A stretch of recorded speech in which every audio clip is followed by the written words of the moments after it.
recording. Okay. So where are we? Excellent question. We are on Daf Zion. Daf Zion. The bottom of Amud. No, wait a second. Yeah, where are we? No, we're at the bottom of Daf Zion. Amud Aleph. Am I correct? No.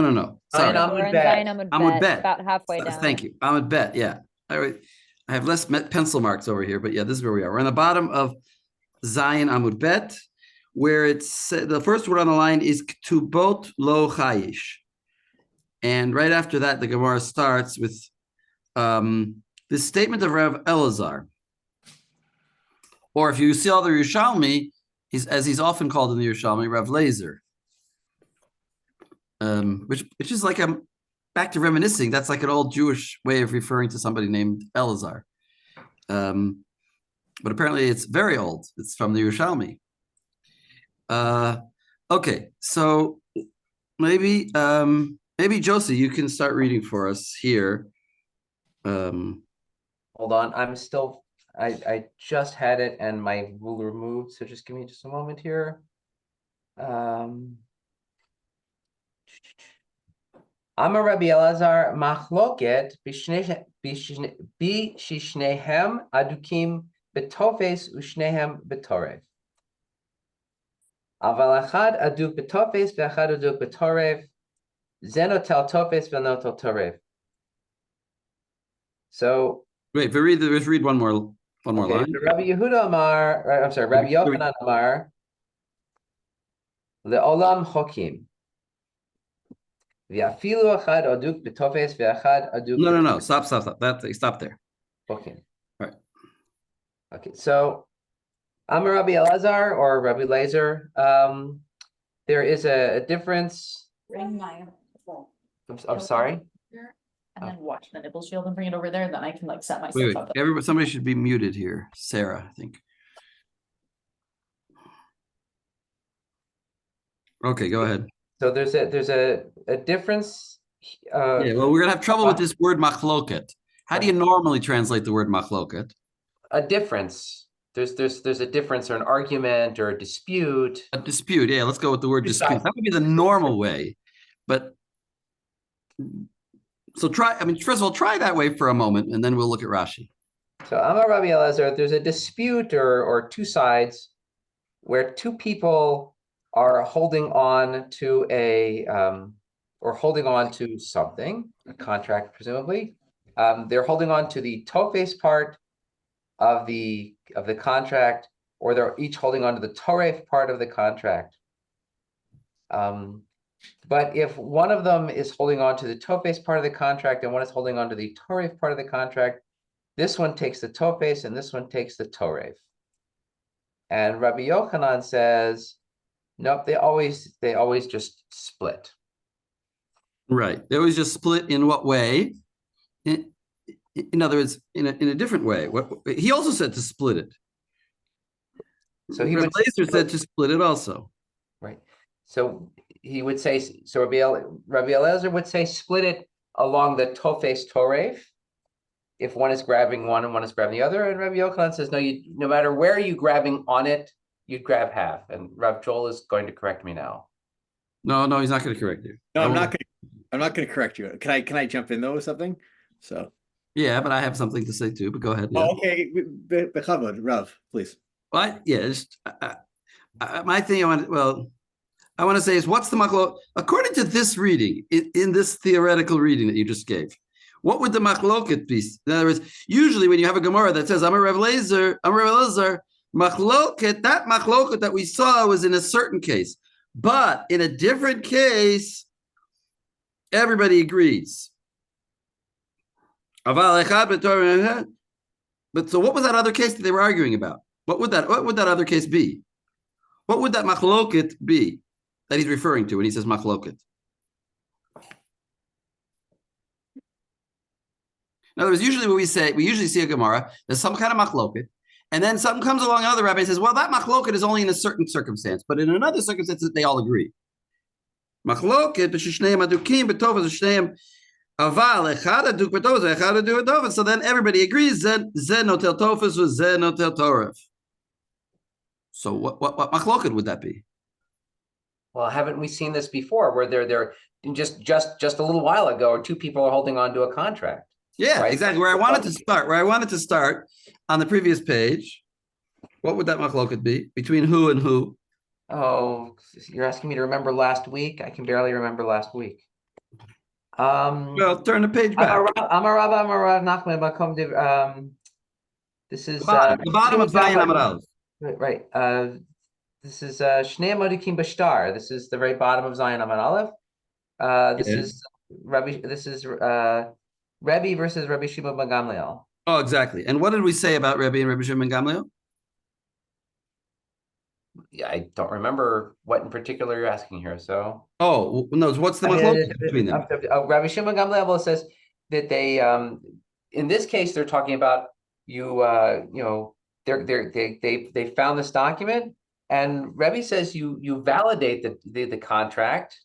This is presumably you have two people who are it's a borrower and a lender, and they're holding on to a contract of lending, and Rabbi Shimon Gamliel says no, if they both hold on to it, they're just splitting it. Presumably this might be representing a receipt, or like one of them is using it as a proof of payment versus one is a proof of indebtedness. Okay, it's some kind of debt, but he says you have to bring proof. And what did Rabbi Shimon Gamliel say? No, just split it. Just split it. So what did Rebbe say? Rebbe said, well, how did the Gemara eventually change that? We said that they all agree that you split it, right? In other words, it sounded like Yikayim Ashtar B'chot Mav Divrei Rebbe, and theoretically the lender, the borrower, would have to pay back the whole thing. And then the Gemara goes on, what we learned last week, that actually no, that Rebbe is saying that you also would be cholek in such a case. And what does Rabbi Shimon Gamliel say? He also says you should cholek, you should divide it. But he says you should divide it in all circumstances, even if you don't mekayim the shtar, because he's modeh, because the guy's modeh that it's his signature. That was the maskan of the Gemara before. So what was their argument? If we would go back and say what was their argument? Their argument was when the shtar is not mekayim, so then Rebbe would say nobody gets nothing. Excuse my double negative. And Rebbe Shimon ben Gamliel would say no, even if it's not mekayem, even if it's not gone through Beis Din, it still gives the money still goes still the love has to pay half to the malveh. So that was the machlokas was in a shtar shel mekayem. So back to our Gemara, machloket b'shishneim adukim. But then theoretically, what? V'shneim adukim b'tofes, v'shneim adukim b'toref. Aval echad aduk b'tofes, v'echad aduk b'toref. Then everybody agrees, including Rebbe, that what? That you can take it, even though the shtar is not mekayem. That would be the way you, right? Even though the shtar is not mekayem, you would still take it, which is kind of contradictory because Rebbe said that you don't get nothing if it's not mekayem. So look at Rashi. So Josie, look at Rashi. Rashi is going to say, no, we got it all wrong. So this machloket isn't a disagreement. It's a way of distributing. Hayachloku de kamar Rabbi Shimon ben Gamliel de mashma chokim b'shaveh kach shamalti mishum Rabbi Yitzchak v'Rabbi Menachem v'nir'eh be'anai. So this is not machloket like a disagreement, but machloket like a division. This is how we are dividing between these two people. In other words, yachloku, that yachloku that we just saw, that Rav Shimon ben Gamliel said, that actually, if you think about it, everybody says yachloku. Also, Rebbe says yachloku. In the end of the day, according to the reading of the Gemara, everybody says yachloku if it's mitkayem. Rabbi Shimon Gamliel said, even if it's not mekayem, also yachloku. So is he only? Sounds like Rashi saying only in only where it's not mekayem. Is that where his din is? And if it is Mikayim, then not Yachloku. You understand what I'm saying? In other words, over there in that Gemara, everybody said Yachloku according to the end of the Gemara, and it's only that they argued about whether it's Mikayim or not Mikayim. Do you divide it up? So, but Rashi says Dafka Rav Shimon ben Gamliel that he said Yachloku.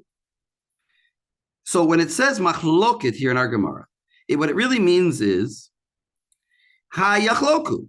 In other words, that which we said Yachloku, that Rabbi Shimon ben Gamliel said Yachloku, that they should divide it.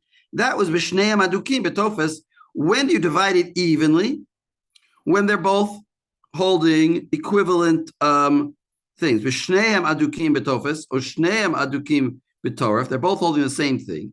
But if one is holding one and one is holding the other, they're holding different things, then you don't do Yachloku in the sense that it's an even division. You do Yachloku, but you do Yachloku in the sense that it's an uneven division. And that's what Rabbi Shimon Gamliel holds. And that's this unusual way to understand the word machloket here. And he says, Kach shamati mi Rav Yitzchak bar Rav Menachem v'nira be'inai. In other words, you could try to read the Gemara another way, but this is the way he heard to learn the Gemara. It's like when kids say, give me the bigger half when you divide the ice cream bar or whatever. Right, one gets the Torah and one gets the Tovas. We didn't explain what the Tovas and the Torah are, but there's a sense that it's a half, but it's not a half. Well, it's not the same as Yachloku, the regular Yachloku. Yeah, I'm going with what you're saying. Yeah. I'm saying that is a certain kind of common sense language. That's what I meant to say. You're saying that the word machloket could also mean Yachloku. It makes sense. Yeah, that part, but also the question of what kind of Yachloku. Is it exact Yachloku or is it? Right. Well, that's exactly the difference here.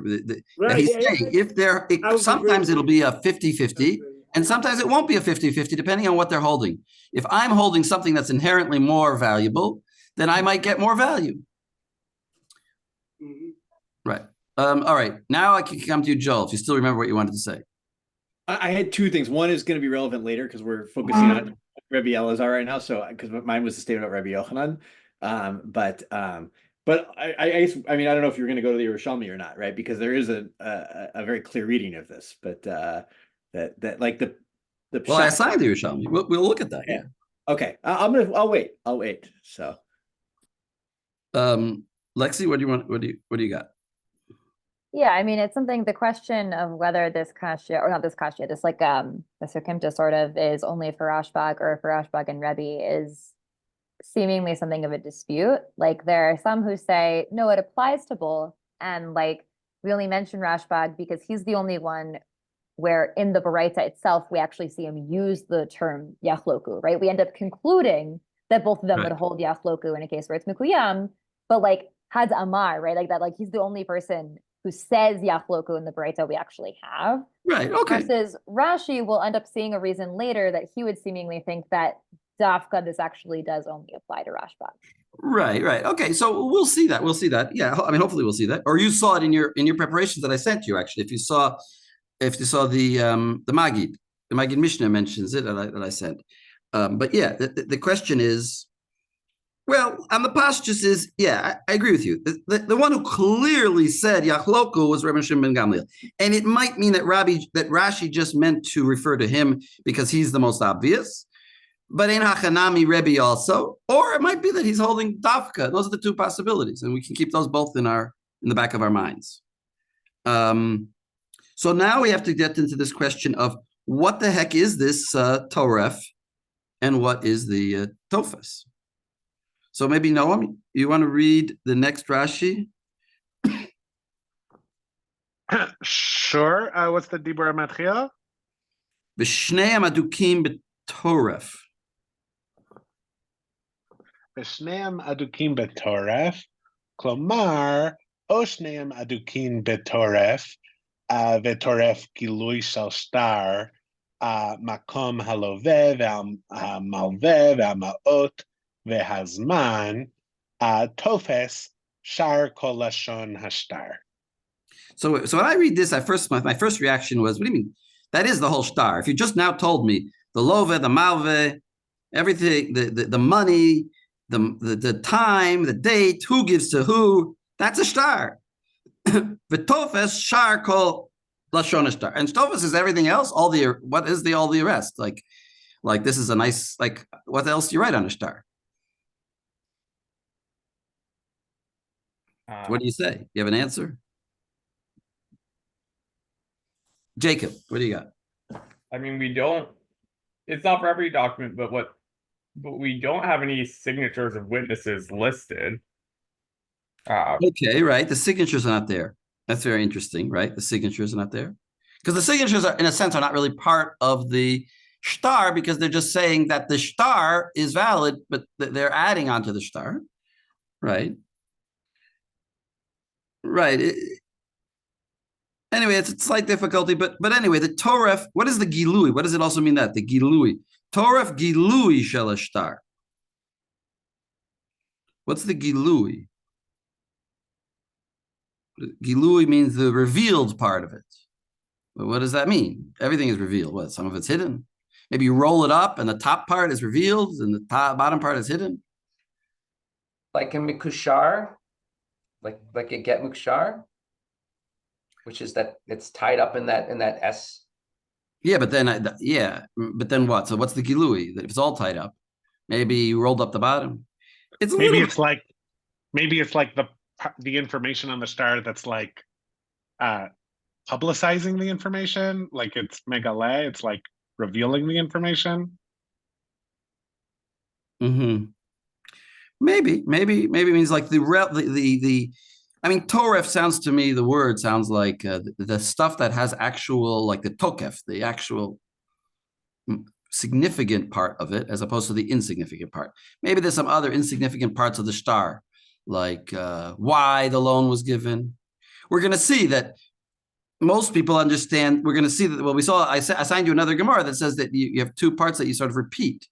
You repeat the star. It's like the second part of the star which just repeats. But yeah, Joel, what do you got?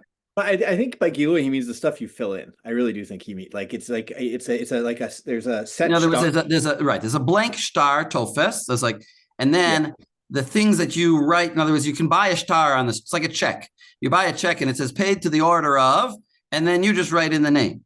So the Gilui would be the name, and the paid to the order would be the tofes, which is modern Hebrew. Tofes just means a form, an empty form.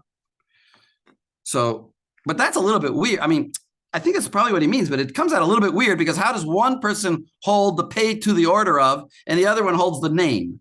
One holds on this date, and then the other one holds January 12th. How is that working? They got, how do you physically hold that in such a weird way? So what we're going to see is that, I mean, I don't know how, it's all mixed together. But from what you've seen in your preparation, what I sent out, you'll see that we basically say that the Gilui is the top part, and the Toref is the bottom part. Or am I saying that backwards? Wait a second. The Gilui is the top. Yeah, the Toref. All right. Toref is the Gilui, which is the top, right? And the Tofes is the Hemshech, sort of like, and the Hemshech normally would be the repetition of the star. That the star would have to be repeated. Everything in the Toref would be repeated in the Tofes, which is the second part, which then changes the meaning of the words entirely, because it's no longer the filled in part and the paid to the order of, the paid to the order of, it's not that distinction. Both of them say paid to the order of, but one of them repeats it. And the bottom half is called the Tofes and the top half is called the Toref. Yeah. And it's also just some details in it, like, even think about Ketubah is a great case, right? That we all know, right? Ketubah has the top, has the names and the time, right? We all start with the time and the place and the names and all that. And then there's like some detail and the number. I mean, it takes a little bit longer to get to in the Ketubah, but then there's the details, like, that even the shirt off my back, and right. that my Yorshim will also pay, and so et cetera, et cetera. Like some details which might be muvan, right? Because there's the accepted custom, but you still have to lay it out in legal language. So. Right. Okay. So, but the second part doesn't seem like it has anything to do with the first part. Second part seems to be shar kol lashon, In other words, not a repetition, even though I just told you that it is usually the repetition, or that we'll see that. Well, Okay. there's a repetition at the bottom, right? Like the Tofas, most of the Tofas is like the boilerplate, right? And then at the bottom, we get the repetition of the specifics. But that would be part of the Tofes also, right? Correct, yes. But the majority of the Tofas, he's saying, the main thing is that it's like the standard formula. Mm-hmm. Okay, so let's look at this Tosfos Machloket.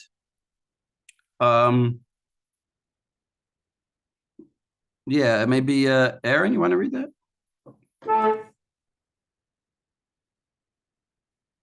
Machloket. Irish Rashi, Dahani Yachloku, the Ka'amar Rabbi Shimon Gamliel. Vadini Mo. So a rare Tosfot saying that Rashi got it right this time. It's very strange. I mean, why does what Rashi needs Tosfos to tell him he's right? It's strange that Tosfos felt the need to confirm Rashi. But yeah. Well, it's because it's so weird, right? Like, I Right, think that's the point, is like, because it's such an unintuitive use of machloket, they feel the need to like back this up, just like he felt the need to quote it. Okay, yes, go ahead. Yes, agreed. Shalora Telefresh Plug to the Rabbi Rabbi Shimon Gamliel. Mishum de Hechi Ka'amar. Balachara Duk Betofes, Chule. Mash Medahatim Lo Plige. Ze'eno Degam. Ze'eno Degam Sham. Degam Sham im Eno Mekuyam Lo Shakel Rabbi Midi. Meaning the fact that as we sort of alluded to, the fact that the second half of the Breita says this is what they disagree about must mean that the first part is something that they don't disagree about. Wait a second. That's not okay, but that's not exactly what he says. Be tighter to what the language here is. So Vadinima, Rashi is correct. The Laura Telefresh looked at Rabbi Shimon Gamliel. The Gemara didn't want to explain here, I guess, the disagreement between Rabbi and Rabbi Shimon and Gamliel, because this is what it's really saying. I wasn't actually sure if Laura Telefresh is the Gemara or Rashi. I think he means the Gemara.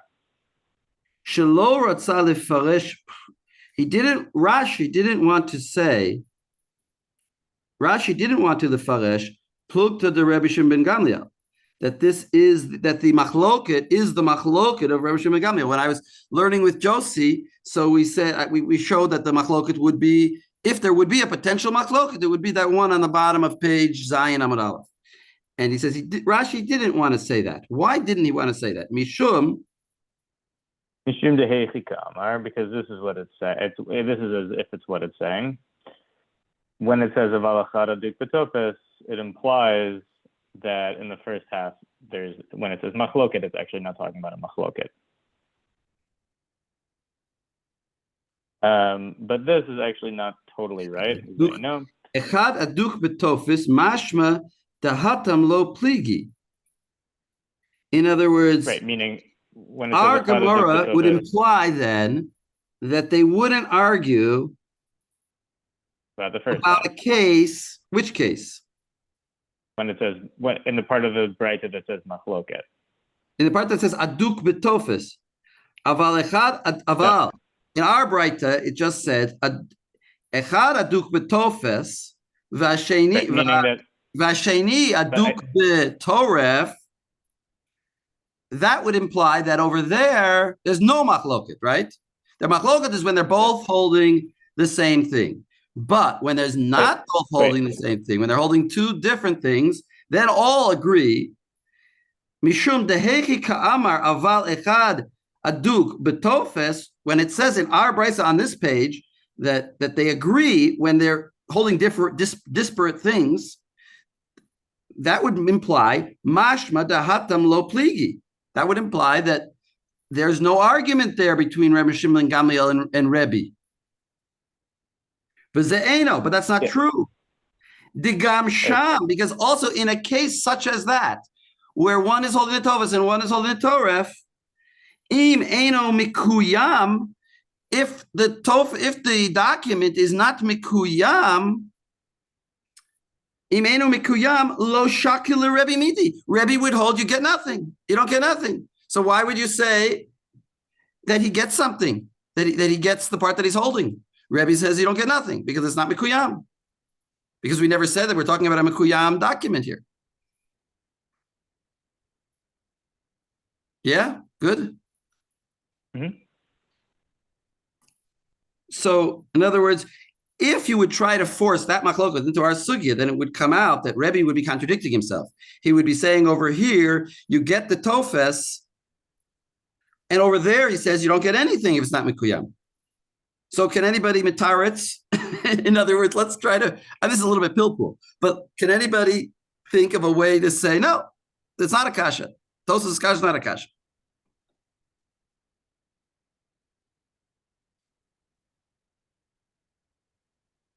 Yeah, Joel, what do you say? Yeah, I always like to do this. I always like to say, okay, fine, you told me this, but let's try to unravel it. Maybe there's another way. What or put it differently, what is the thing he's coming to say don't think? Well, I think the thing is that if one of them gets the tofes, let's look at it not the way we're going to look at it, but so one of them has the signatures, right? Then they have the proof of the document, and therefore it goes according to whoever has the tofes. Yeah, but it has to be mikuyam. Even if it's got signatures, it has to be mikuyam.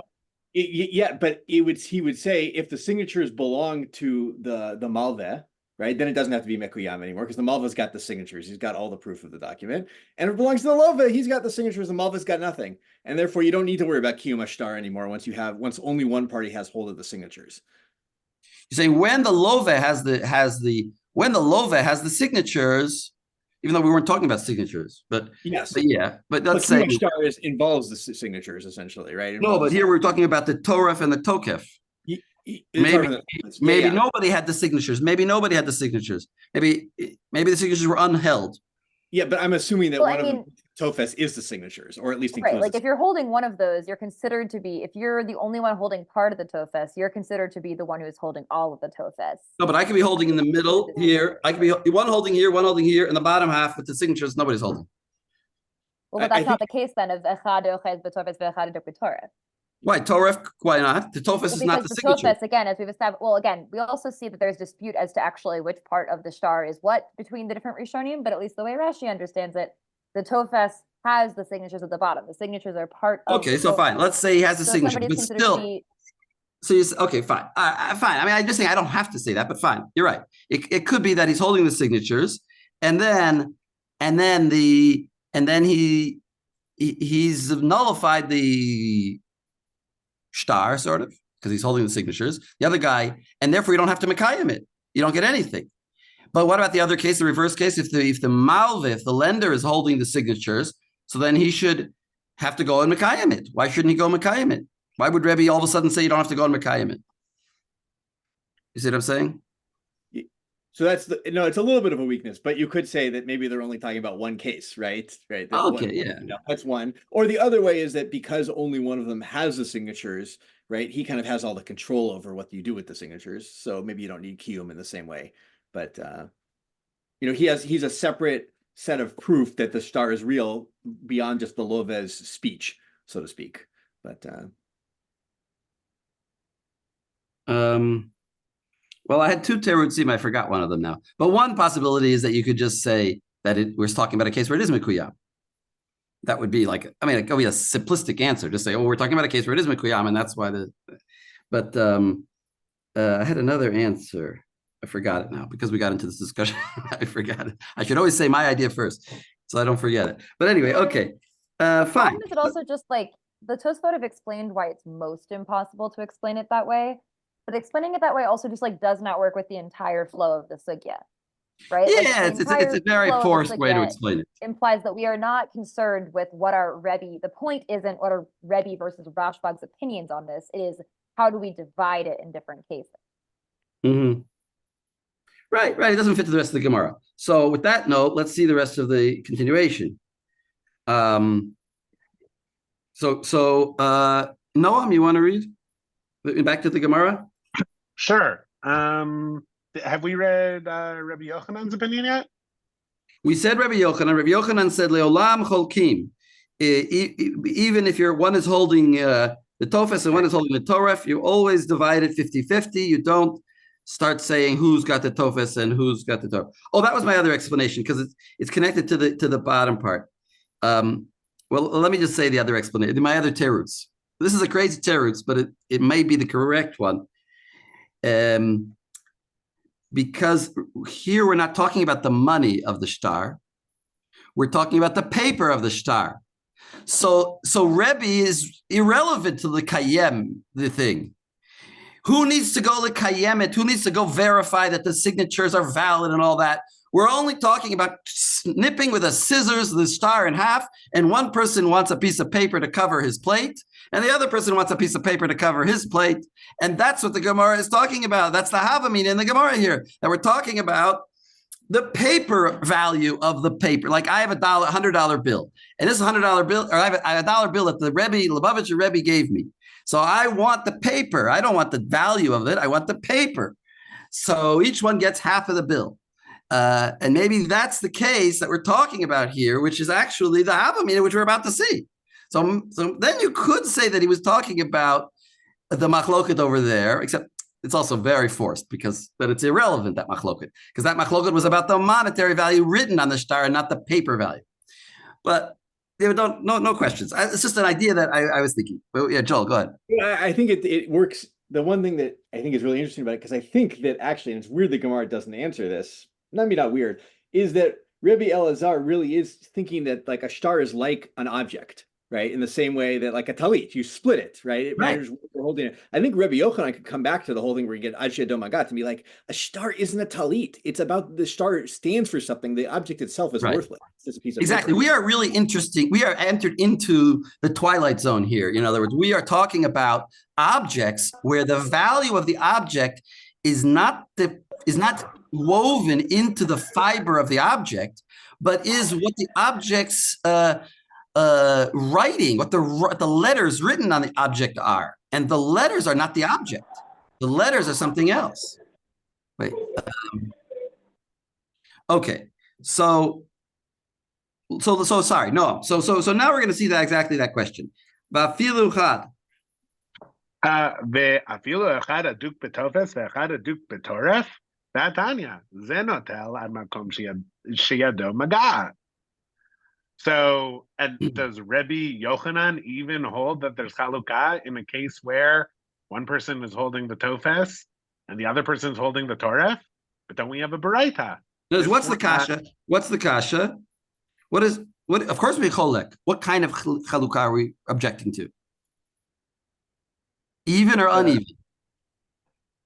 We're objecting to even because we have a baraita that supports uneven. Exactly. We're objecting to the Rabbi Yochanan said we evenly divided, and now we're asking, even if one is holding the Torah, in other words, if they're holding, he says you always divide it evenly, even if one is holding the Torah. He says, but really the first opinion, Rav Elazar seems to be right. You should get what you're holding. Why? What's his proof? Vatanya. Right, which implies the thing that you're holding, you have extra claim to. The thing that you're holding, you have a superior claim to. So why would you divide it evenly? Just because I'm holding the Torah and you're holding the Tofes, it should be even. It shouldn't be even. I should get the thing that I'm holding, which is the Torah. Of course, what do we understand? What does this mean? You get the Torah. You get the paper. You get the money. What's the money? The money is the same. What? I think we're talking about the paper here. That's his question. Why would you divide it evenly? One should get what he's holding. So go on. Lo tzricha dekai toref bematze. So no, it is necessary because this is a case where the Torah is in the middle of the two hands. But wait a second. We just sat through saying that he's arguing on the first one, in the case where one is holding the Tofes and one is holding the Torah. How can you now tell me that the Torah is in the middle? So Rashi answers this question, but can you remember what Rashi says? In other words, there's a kasha here. What do you mean? We just got through saying that one is holding the Torah and one is holding the Torah. And on that, we're asking how come he doesn't get it. He says, oh, it's because he's not holding it. But that's the case that we're talking about. We're talking about a case where one is holding one and one is holding the other. So this makes no sense. What do you mean? Lo, tzrika, the Torah be matzah. The Torah is in the middle, but he's supposed to be holding the Torah. And that's the whole point. That was our kasha. He's holding the Torah. Why doesn't he get it? He's not holding it. But that was the case. The case was that he's holding it. So do you remember the Rashi offhand? Noam? No, I mean, I've already read it, but I'm not totally sure I understand it. All right, so read the Rashi. V'mar amar chada, v'mar amar chada, v'lo plige. I originally understood that Mar and Mar is Rebbe Elazar and Rebbe Yochanan, but yes. Oh. Yes. That one says one and the other says the other, and there's no disagreement between them. Exactly. We thought that these were statements that came along at the end here. Rabbi Yochanan said, "Leolam cholkim." Kilu, he's as though he's arguing on his predecessor, Rabbi Elazar. Rashi says no. Mar amar chada. One rabbi said one thing, and the other said the other thing, and they have no. The fact that they are juxtaposed in our Gemara is a fluke of the editor. But there is no implied argument here. They're actually are talking about the same case. They're talking about, and in fact, what is the what? And they're not talking about the same case at all. They are not talking. They are not talking about the same case at all. Rabbi Yochanan is talking about a case where nobody's holding the tofas, and in that case, he says "Olam cholkim." And in the case of one is holding on the Torah and one is holding on the Tokef, and Rabbi Elazar says that you get what you're holding, that everybody agrees. The whole world agrees to that. Even Rabbi Yochanan. The whole world agrees to that. I mean, it's a difficult, it's a Rashi, just a few words here. You can easily misunderstand it. But that's what Rashi is telling us, that he's answering my question. My question was, you just changed the whole case to some other thing, that it's not holding it. But that was our question, was that he is holding it. So the answer is yeah. That's the chiddush of the Gemara, that Rabbi Yochanan is talking about a completely different case, not talking about the same thing. All right, so go on. Or any comments, questions here?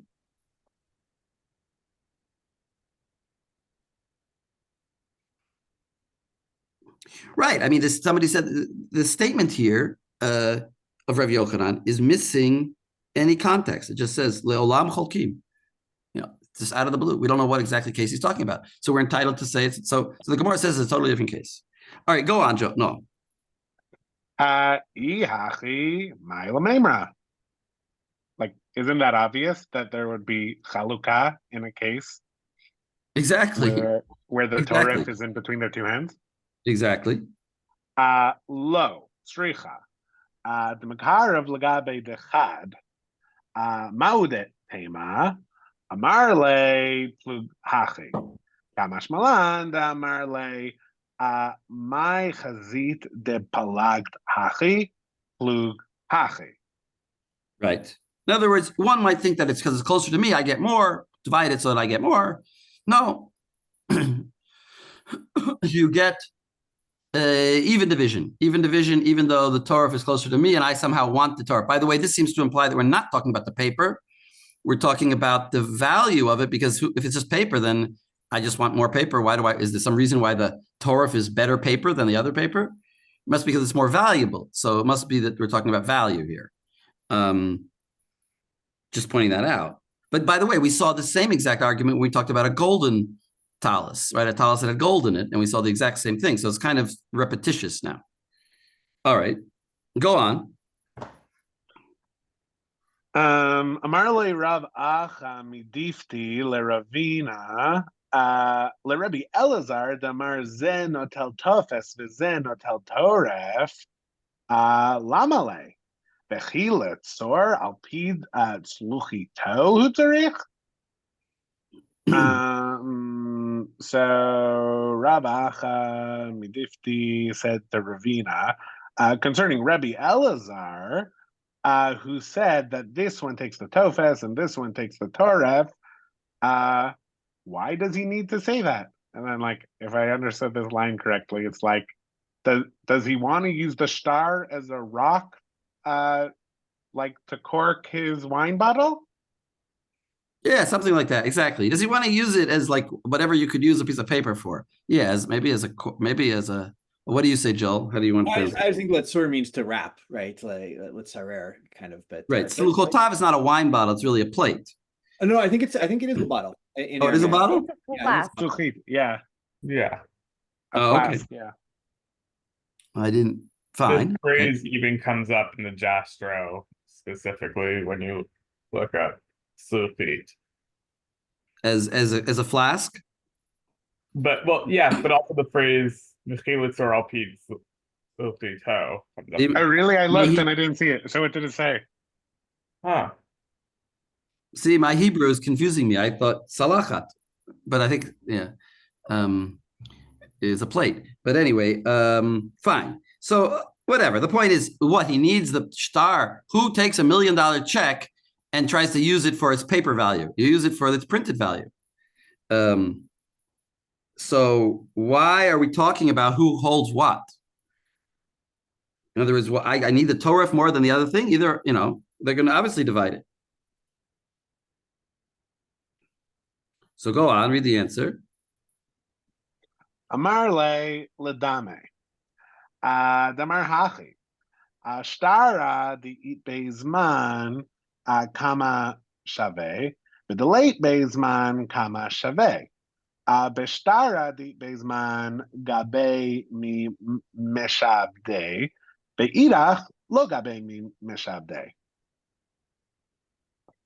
So the answer is no, it's not about dividing the physical paper, it's about dividing the monetary value of what the paper represents, which is thus star. So why does it matter? So why does it matter whether you're holding the tokef or the torah? I mean, the tofes or the Torah, or the because the Torah, tokef or the tofes, the Torah or the tofes. Sorry, because the Torah, which has the zman, is going to be of more value than the tofes, which doesn't. Is that right? the tofes that has the zman, right? So look at Rashi. Oh, the tofes has the zman, not the Torah has this one. Torah has this one. Sorry, the Torah has the zman. The tofes has the signature. Sorry, yeah, the Torah. Yes, sorry, I get confused. Yeah. So which Rashi? Well, there's this long Rashi here. Or ledame malin b'damim kama toref yafeh min atofes. Okay. How you value the which one's more valuable? How much it's more valuable than the other. So then the next one, shtara she'itbe zman kama shaveh. So read that. The Torah adif mitofes. The itbe makom hazman. The ilu shemamalve ve'alove ve'amaot ketuvin af betofes. שצריך לחזור מעניינו של שטר בשיטה האחרונה, והוא עיקר כדתנן, כתוב בו מלמעלה מנה ומלמטה 200, מלמעלה 200 ומלמטה מנה, הכל הולך אחר התחתון. אבל זמן לא מהדר. You don't repeat. The time you don't repeat. Go ahead, yeah. ואם משום חתימת עדים והוא תחת התופס, האיתלה לרשב"ג מודה בשטר שכתבו אין צריך לקיימו, והי מודה שכתבו הוא. שכתבו הוא. He's moda that he wrote it. Right. So what is it? So wait, so go back. Explain this, Rashi. Let me explain the Gemara. Before you explain wait, all right, let me just explain the Gemara again. Amar le damei, the Amar Hachi, he's saying like this. Shtara de itbe zman kama shave, but the late zman kama shave. What does that mean? So he says, well, why are they a different value? Shtara de itbe zman gave mishabde. You can take from his items that he owned, his let's say his land. You can collect from his land in even if he sold it, but if he sold it after the date that you have on the star. But if there's no date on the star, then anything that he sold, you have no idea when it was sold in relationship to this star, so you can't collect from it. So it's less valuable because it'd be more difficult for you to collect the money if it doesn't have a date on it. Because you can't collect from the things that you can only collect from his metaltali. You can't collect from things that he already sold. V'idach lo gabe mishabde. And the one without a date, you can't collect from things that were sold. Yahivle heich de beni. You give him, says the Gemara, the hefresh. So, okay, so with that, we can understand this Rashi. Wait, can I actually ask a question about that? Yeah. Like, maybe this is obvious to other people. Like, how would one quantify the added value of being able to collect from liened properties? So it's like this. It's first of all, it's a maasim b'kol yom in America. Like there are companies that buy, distressed debt. Like they buy like 100,000 debts of people, and then they try to go and collect. So they pay 50 cents. They pay 50 cents on the dollar, or they pay 10 cents on the dollar, and then they go and try to collect the money. And the original debtor just gets 10 cents on his every dollar. But now this company is now going to be a collection agency. So here too, there's like a shuk for, let's say it's $1,000 star. How much is $1,000 star going to go for in the shuk? It might only go for $800 because I have to go trouble myself to go to Beit Din and collect the money. It's not like $1,000 in cash. I have to spend time. Time is money. So maybe if I would actually buy a star for $1,000, it's only worth $800. And if the star is only has no date on it, maybe it would only be worth $600. So the presumption is that like here, if let's say the love is holding the toref, which means he's holding the date, then we say like this.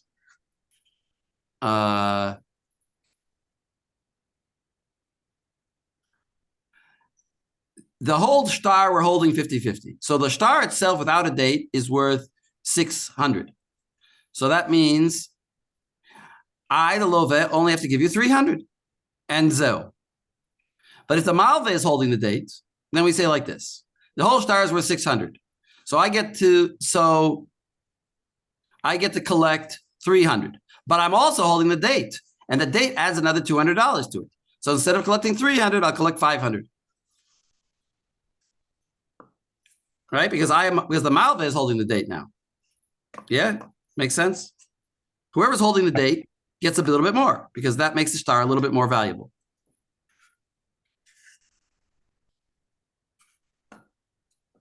Good.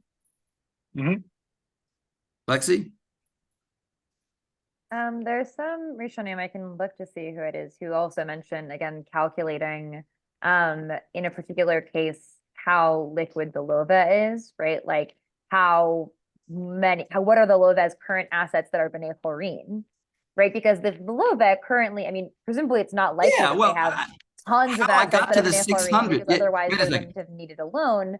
But like if they have very little property that they currently own, then one without a zman is not worth a lot, because then there's like a real distinct limit. You actually know what the upper limit of how much you could get from this lova is. Right. Not all people are created equal. Some people have more wealth than others. A star from a very wealthy person who has lots of stuff maybe is easier to collect. Maybe. Right. Whatever the shuk would be for this star, for this person who has this wealth. Right. That would be the shuk would determine that. Ein achanami. Agreed. But let's go back to that Rashi. So the Rashi said, Shtara de itbe zman kama shaveh. And now he says like this, the toref adif mitofes. The toref is better than the tofes. Why? He's about to say because they're both equal essentially. But the toref also has the date. The itbe makom hazman. It has the place for the time. Ve'ilu shem hamalve va'alove va'amaot Ketuvin af betofes. They're written in both places. See what I'm saying? It's a little bit different from the first Rashi, which didn't sound exactly like this. But this is like a little bit more, this like clarifies better than the first Rashi that we saw. So it's written in both places, everything, except the date is only written in the Torah. Shetzarich lachzor. Why do we know that the Tofes has everything? Shetzarich lachzor. Minyano shel shtar. You have to repeat everything of the shtar. B'shita where? B'shita achrona. For who? In the last line of the shtar. For who ikar. And that's the main thing. Kiditnan. So I told you to look at this Mishnah. Katuv bo milamala maneh. It's written 100 in the top. Umilamata, it says 200. So we said, what was the din there? What's the din there? When it's written 100 at the top and 200 at the bottom. Kol achara You go with the tachton. tachton. Kol achara tachton. So it's 200. Because why? What do we say? The guy changed his mind. Whatever is written later is his final opinion. Umilamala matayim ulamata mana akol achara tachton. So then it would be 100.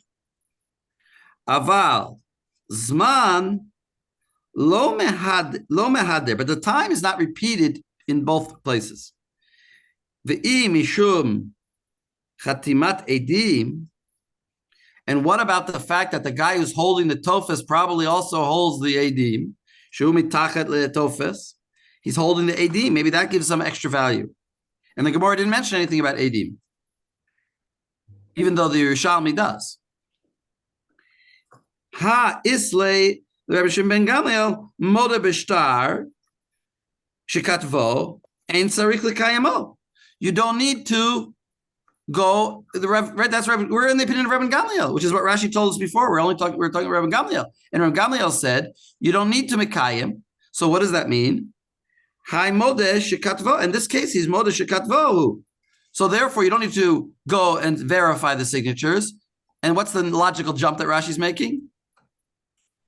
Since you don't need to verify the signatures because he's modeh, you don't even need them at all. They're irrelevant. They have no value. The witnesses have no value. They have no financial value. They don't add any value to the shtar. They're irrelevant. So that's why the Gemara doesn't say that you get more money in the tofes because of the witnesses, because they have no value. They don't add anything. Because Rabbi Shimon ben Gamliel says you don't need to verify the witnesses. He's modeh to it. So the witnesses are totally irrelevant. He's modeh that it's a valid shtar. Even without the witnesses, he would be modeh. He's not denying that this is his shtar. Okay, so that's Rashi's explanation of why the Gemara says that the guy who holds the Torah gets a little bit more, because he's got the date. Okay.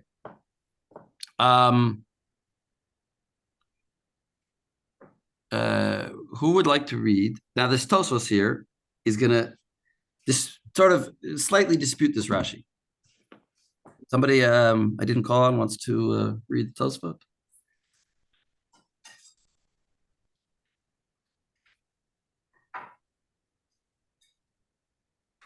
Jessica, you want to read it? I can do, but there's a bit of background noise, so I don't know how audible I'll be for people. All right, maybe I'll give it. Maybe Michael, you want to read it, and then I'll give you something else. I don't. Yeah. Sure. Okay. So this is interesting Tosfos here. Go ahead. Okay. Oh, actually, yeah. Go ahead. De'it be'ezman kama shaveh. Perish Rashi dema'ot ve'love malve lo shaiminan. De ktivinami b'shita achrona betofes v'hu ikar. Titnan katuv bo milamala maneh v'chule. V'tema ha ein lemedin mishita achrona. L'chach osin chazarat hashtar. Okay, right. So wait, what? So that was that Mishnah that I told you to look at, and also the Gemara in Bava Basra. Do you remember? Did you look at that? I did not get there. You didn't get there. Okay. I ran out of steam. Somebody wanted to remind us of what it says over there? Here, Joel, you were nodding, so go for it. The idea is that because in order to make sure that nothing got added to the star between the signatures of between the end of the star and the signatures of the witnesses, we stick in this kind of false line that repeats the star that has nothing new in for it, new information. in Right, it. exactly. Right. In other And- words, yes. Yeah. And therefore, let's just make sure that nothing is Metzia because we don't learn anything from the last line of the star, which means, of course, we don't learn from the last line, right? Which is going to be part of the Tosfos' whole point here. So it's Right. like it's a throwaway line. So, well, let me summarize the Gemara like this: the Gemara over there and the Mishnah over there. It's basically saying like this: if you basically you first have sorry, I should say like this.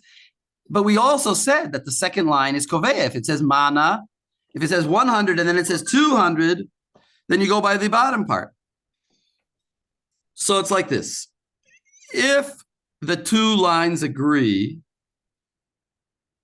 Notice normally the top and the bottom agree, right? The top and the bottom are going to say the same thing. It's going to say 100, 100. And then the last line will be the repetition of the first line. But if the lines don't agree, then we can't learn. So we can't learn from the bottom line, like Joel said. So then why does the Gemara say that you go by the bottom one? Why does the Mishnah say you go by the bottom one?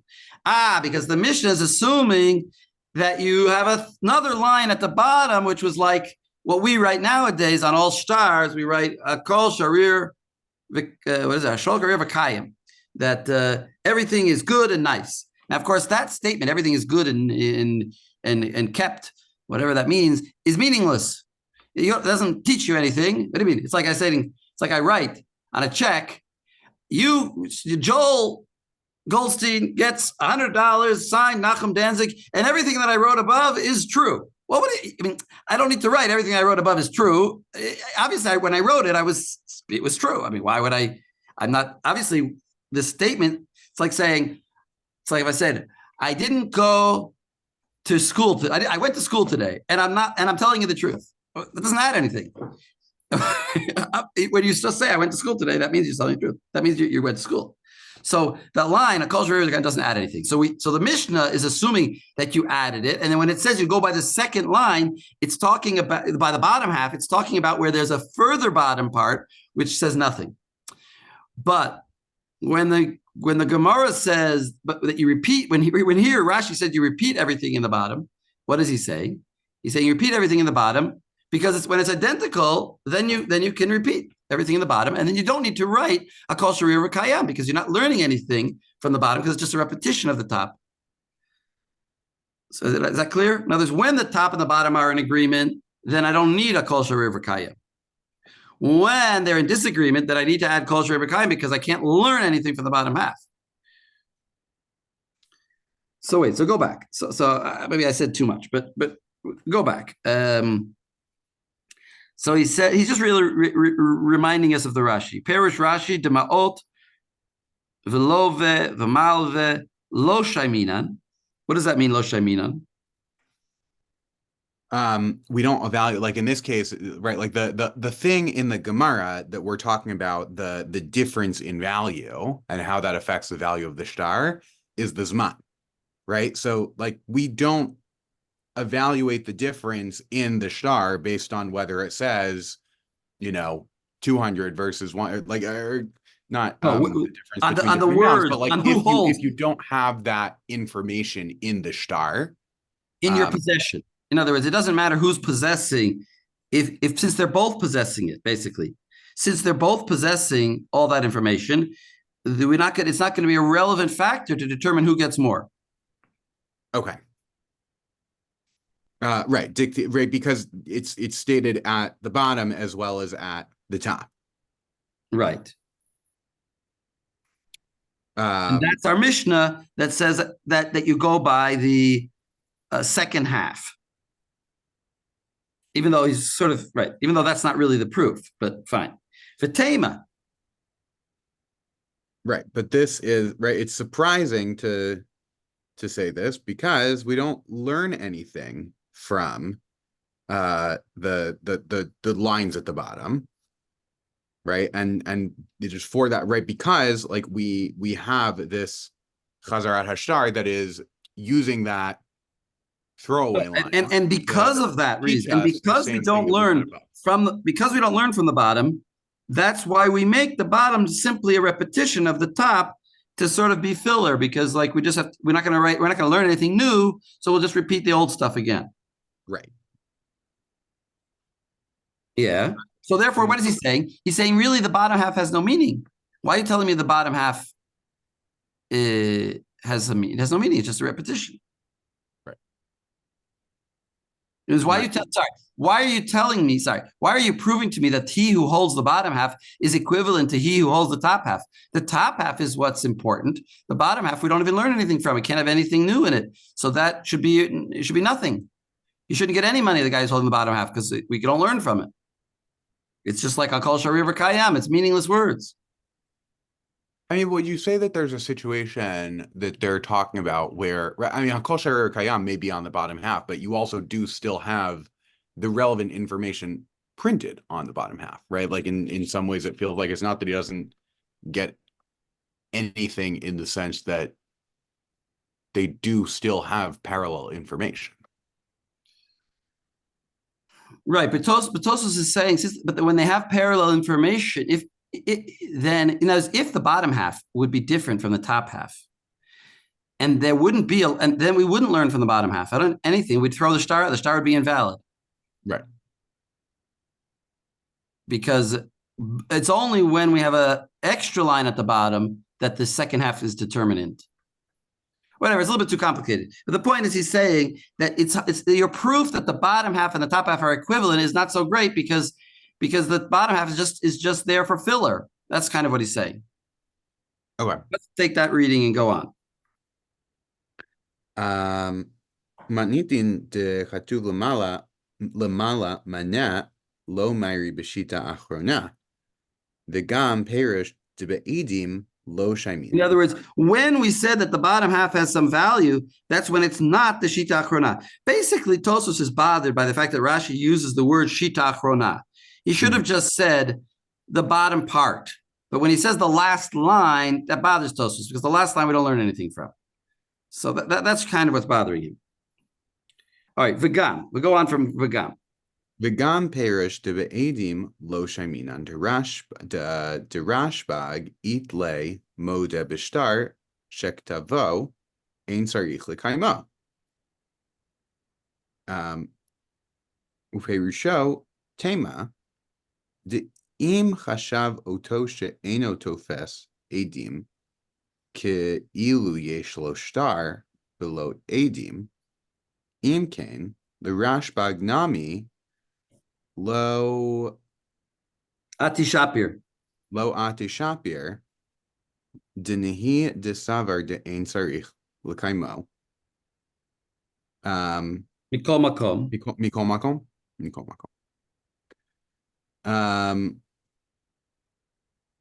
Right, and so Rashi also says that. No, you stopped in the middle of a sentence there. Oh, mikol makom. Kshe'en klal edei chatima pasul. Pasul, period. So go back. V'gam.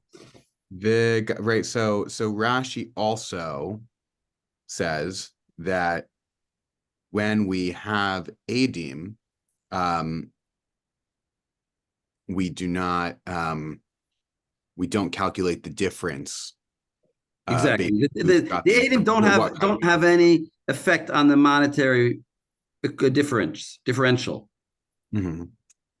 Why? Right, because Rashi has, or not Rashi, Rashbag has this idea that right, that one who acknowledges that he wrote the document, we don't need the witnesses to come and validate what has the proof of the document. Right. So the witnesses are theoretically irrelevant. Right. And he says this is shocking. Right. Rashi's explanation here is a shock, because if he thinks that someone who doesn't have edim is like one who has a star without edim, yeah, exactly, And if so, according to Rashbag, lo ati shab, like this is also not clear. Not good. Not good. It won't work out properly. In other words, Rashbag should say that he doesn't get any money. Why? Because he should be like one who holds that there's no need to validate. Well, how do you translate into he? How do you translate into he? Like let it be. He should be like. Yeah, maybe. Albeit. I think granted is probably yeah, granted. I said albeit, which is the same thing. Granted, yeah. Now it's granted, even though. Now it's nahi, or even though. Right, even though he holds that there's no need to validate the document. In any case, when there aren't any kind of witnesses for the signature, the document is possible. Right. In other words, if the other guy is holding the witnesses, then what I'm holding is essentially a puzzle document. So I should get nothing. So how can you say that the witness, just because I don't require you to go and validate the witnesses, doesn't mean they don't serve a purpose. A star without witnesses is an invalid star. So if you're holding the witnesses and then I don't have any witnesses, then I should get nothing. You have the witnesses. Why don't the witnesses count? They should count for everything. In fact, the Gemara in Yerushalmi says that akol holech achar edim. Just to enforce his point, if you saw the Yerushalmi that I sent you, it says akol holech achar edim. The edim, without edim, it's a pasul shtar.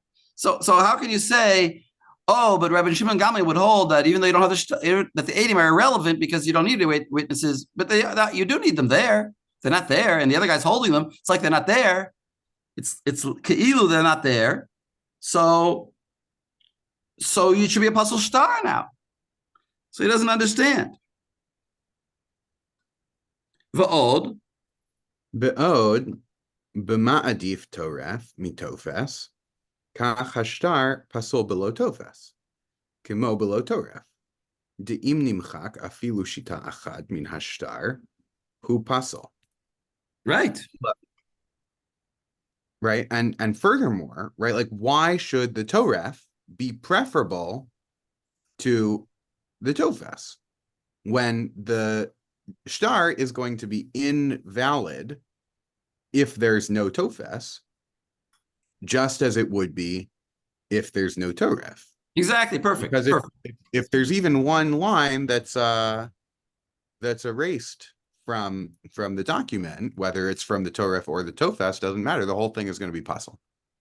Exactly. In other words, we both hold in our hands the two people a part of the object that renders the rest of the object puzzle. So we're equal. We're equal. I ruined it for you. You ruined it for me. We're equal. Why are we saying you have the date? It's somehow better. You have nothing. You're missing if you have the date, then you have the toref, and I have the tofes. Without the tofes, you're worthless. You have a worthless document, and it's like if you take $100 bill and you cut it right down the middle, and you give it to each person, nobody has any money now. You have to have 51% of the bill in order to get money from the Treasury Department. So if you have exactly half, and you give half to you and half to you, then we both get nothing. So I've puzzled you, you puzzled me. We should both get nothing. Why are you talking about? So we're equal. In worst case, we're equal. We should both get half. But why should you get more? Because you have the date. Makes no sense. Mm-hmm. Joel, you want to say something about the Treasury Department? No. I think this is just Tosfot, trying to return us away from this idea of like the physical document having any worth of being split up. But trying to go back. Okay. Yeah, we'll get there. Sorry. We'll get there. Well, let's see. Yeah, I think you're probably right. But let's see the answer. And then we'll take a break. And then we'll take a break. I promise we'll get a break here. Ela vadai yesh lomar devama shehashtar nifsal ein shamin dechach shaveh kshehatofes shita echad min hatofes. Wait, stop already and explain to me those are the key lines. What you just said. Okay. Rather, we should certainly say that we don't evaluate the document based on the things that would make it invalid. In other words, if I'm holding something that's puzzling the document, and you're holding something that's puzzling the document, so in that regard, we're equal. We don't want the document to be puzzle. We want the document to be not puzzle. So in that regard, we'll sort of like return our portion. But the other things that won't invalidate the thing, like what? What won't invalidate the star? Zman.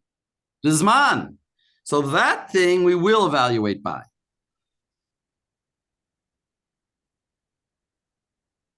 In other words, I'm going to hold back from you that piece because, I'll agree. It's sort of like that's the extra claim. We both have the equivalent claim as far as the ability to puzzle the other person's stuff. But I have something extra. I have something that doesn't puzzle it, but simply adds value to it. So first, let's get together and make the real document whole. By you giving me your part, I giving you my part, that makes it whole. Now it's a valid document. But I'm still holding something back. I have in my back pocket this date. Now you got to give me extra money for the date. It's kind of like hostage negotiation. I mean, in other words, we have equivalent things, and that settles that argument. But there's still an outstanding issue, which is the date, which is not. You can't give me an equivalent portion for that, so you got to give me more money. So wait, just finish up the thing.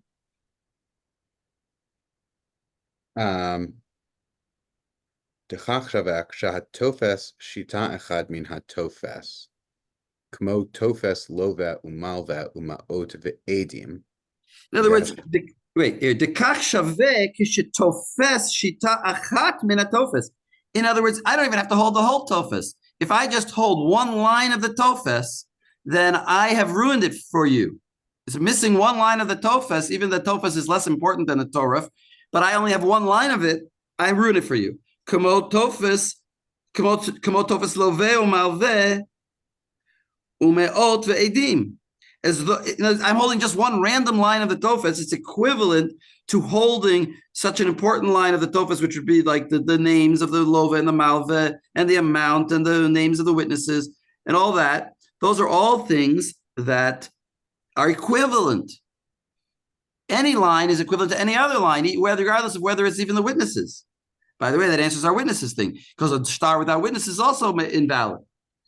Like he said, Vashtar eno kasher below zeh kamo below zeh. Those things are all equivalent because either one would mevatel the value of the star. Aval zman, but the time, shahashtar kasher below zmano, then the star is normally kasher even without the time. Shamin kama shaveh. That part we can evaluate. It's kind of like, I mean,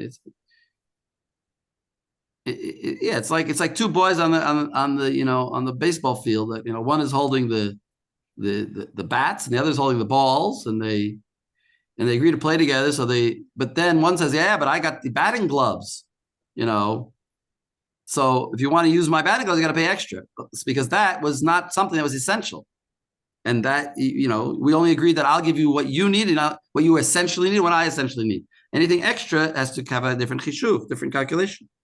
Okay, now it goes on. Ubiyushalmi ika amar Rav Lezer hakol olech achar mi shetofes edim. So what does that mean? Why does the Yerushalmi say that he says a totally different thing? He doesn't say any of this argument. He just says whoever's holding the edim gets more money. Or more money, or all the money. It's not clear exactly what he means. Hakol olech achar edim. Maybe he means whoever has the edim gets everything, or maybe he means it gets that's the only differential. Let's see what Tosa says. Upaliga Gemara Shalanu. First of all, the Yerushalmi is not agreeing with our Gemara. De Mazkir Zman, because our Gemara refers to time, and the Gemara in the Yerushalmi does not refer to time. The Sover de Ede Mesira Karti. And it holds that Ede Mesira, that by a get, you need Ede Mesira and Ede Chatima. And as maybe one of you who learned with me ketubot can tell me if I'm correct, but as I recall, we said that when we said that you need Eidei Chatima, and then when we said and so one opinion was that you have to have Eidei Chatima, and the other opinion was that you could have Eidei Chatima, or it would be sufficient to have Eidei Masira. But the one who says you need Eidei Masira is not saying you must have them, but he's saying it's another alternative. I don't think that's as in it's Rabbi Eliezer versus Rabbi Meir for Gittin at least, right? That Rabbi Eliezer says Eidei Masira Karte and Rabbi Meir says Eidei Chatima Karte. And each of them when they say Karte, they think it's essential. Like Rabbi Eliezer, to the best of my knowledge, thinks that you do need, for it to be like functional on a Torah level, you do need Eidei Masira. It's just the difference is like Rabbi Meir doesn't think that you need Eidei Masira, like that they don't perform any like necessary function, whereas Rabbi Eliezer ends up saying Mifnei Tukun Olam, we should also have Eidei Chatima, because then it's basically, he doesn't think they're actually necessary Me'ikar Hadin, but that like it's easier to get signatures legitimated if the kashrut of a get is questioned, then like Eidei Masira could die. In other words, you're saying it is an essential argument. You're saying it is an essential argument. Which one is the essential need? Whether it's the watching of the transmission of the get witnesses or the signing of the get. Okay. Yeah. But we end up holding like a Eliezer. So I didn't check it. I just sort of remembered that there wasn't we do still require the signatures because we still think it's like right, good for them to be easier to validate. So let's say like this: V'sover. So the Gemara in the Yerushalmi, V'sover de Eidei Masira Karti. So you just need, if I'm taking your way of reading it, you just need Eidei Masira. That's enough. V'shtar kasher below Eidei Chatima. And the Gemara in the Yerushalmi holds that by any shtar, you don't need, it's kasher without Eidei Chatima, as long as you have Eidei Masira, the witnesses who watch you hand over the shtar to the other party. Vishamin comment. So then why does Rav Lezer say Hakol olech achar ha'edim? What he means is the differential goes by the edim, because listen to the next line. Vishamin kama shaveh she'en tzarich lachzor achar eidei masira. So if you have eidei chatima, so then that would also be sufficient. You see, that's why I was saying like that. It's so very, in other words, eidei. Now that I have eidei chatima, I still like my way of reading it. Now that you have eidei chatima, you don't need eidei masira, even though we hold eidei masira karti. But really, that's just an option, because you could also have eidei chatima. And if you have eidei chatima, then you don't need eidei masira, and that saves you a lot of trouble of having to have witnesses at the transmission of the shtar. You don't need to have witnesses now. So that shtar will be more valuable if it has eidei chatima on it. So the guy who's holding the witnesses is holding an unessential part, just like Tosfos held, actually. An unessential part, which is the witnesses, because you don't need witnesses. You could just have Eidei Masira, just watching the event. You don't need to have chatimot. But he has chatimot. Give him a little more money. Why? Because now we don't need Eidei Masira, and that'll save him some trouble. But lately, lishna de get pashut de savar Rabbi Shimon Gamel rak Eidei chatima karti, and he must not hold the girsa that Rabbi. I'm not sure who is lately. It means the Yerushalmi. I guess the Yerushalmi doesn't have that idea. Yeah, the Yerushalmi doesn't have the statement that we have, that Rabbi Shimon Gamliel says you must have Eidei Chatima, in which case it would be possible without it. And then, of course, according to Tosfos' rule, it would be irrelevant. So he's saying the Yerushalmi is holding that Eidei Chatima is also a maila, is also an extra thing, but not an essential thing. And therefore, that's why it gives an extra value to the shtar. So Tosfos is laying down this principle that that anything that's pasul the shtar is not going to be calculated. And dafka, the date, is not pasul the shtar. It just gives an extra value to the shtar. So that's what the differential is calculated on. But all these things, all these things that pasul the shtar, so he doesn't need to say this whole thing about, in other words, he doesn't have to say that they're equal, that the bottom and the top are equal. He just says they both are pasul. It's not because the tofes has in it the date, like Rashi says, not the date, that the tofes has in it the names and the amount. Even if it wouldn't have that, it would still be enough that I'm holding it to pasul the other part, and therefore we're considered equivalent parties.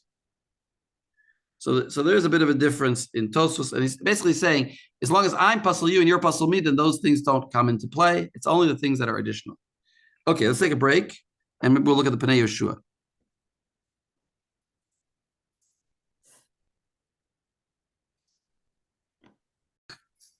At the Pnei Yeshua because of time, but either I or one of you can tell us the basic idea. Maybe I will. I'll wait a little bit. Jessica and Jacob should come back. Well, who took a look at the Pnei Yeshua? So I get an idea of who. No. So okay. So nobody looked at the Pnei Yeshua. A little bit looked at the Pnei Yeshua. I can just tell you. Let me just summarize it without reading it inside because we don't have time. I'll just summarize this basic idea. Wait, let me just wait another minute. Yeah, basically, his basic idea is he's quoting really the Ritva, but he's extending it a little bit more than the Ritva said it. His basic idea is that this whole Ki'ilu, how do you understand the Ki'ilu? In other words, when